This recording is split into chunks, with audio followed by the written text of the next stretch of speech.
একটা বিরাট অঘটন ঘটে গেছিল, জাস্ট একটুর জন্য বেঁচে গেলাম রে। কেন, কি হয়েছিল? পল্লবীকে দেখতে এসেছিল, বিয়ে হয়ে যাচ্ছিল। তো সেটা তো ভালো কথা, কিন্তু হলো না কেন? পছন্দ হয়নি নাকি? দূর, পল্লবী আমাদের চাঁদের মতো, যেই দেখবে তারই পছন্দ হয়ে যাবে। কিন্তু এখন পল্লবী বিয়ে করবে না। কেন? ওই যে চাঁদের মতো, চাঁদের যেমন নিজের কোনো আলো নেই, তেমনই পল্লবীর নিজের কোনো বুদ্ধি নেই। আমার বুদ্ধি নিয়েই হাঁটাচলা করে। এক টাকা সুচি কিনতে দোকানে গেলেও আমাকে নিয়ে যায়, যাতে দোকানদার না ঠকিয়ে দেয়। তাহলে বাড়িতে বলে দিলেই তো হয় যে এখন বিয়ে করবে না। ওটা বলা গেলে কি আর এত কিছু করতে হতো?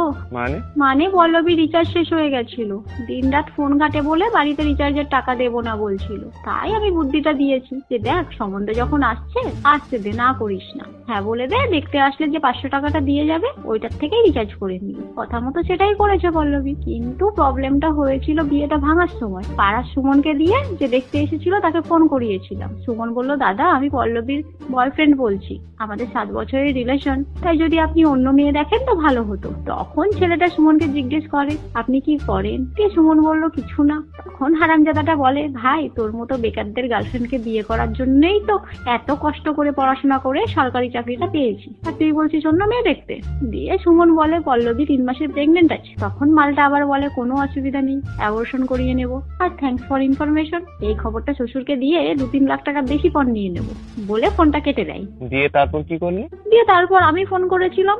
আমি ফোন করে বললাম, দেখুন দাদা, আসল কথা হচ্ছে পল্লবীর রিচার্জের টাকা থাকেনি বলে আমি এই বুদ্ধিটা দিয়েছিলাম যে বাড়িতে হ্যাঁ বলে দে, দেখতে আসলে 500 টাকা দেবে, ওই টাকাটার থেকে রিচার্জ করে নেবে। কিন্তু আপনার যা ক্যারেক্টার তা জানার পর আমি ঠিক করেছি আর 500 টাকা নিয়ে ছাড়লে চলবে না, আপনার পুরো সম্পত্তিটাই চাই।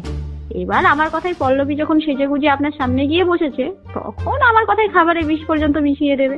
বাকি আমাদের পাত্র পছন্দই হয়েছে। একদিন মা বাবাকে নিয়ে এসে দিন ঠিক করে যান। ব্যাস, তার 10 মিনিট পরেই পল্লবীর বাবাকে ছেলেটার বাবা ফোন করে বলে, মেয়ে পছন্দ হয়নি।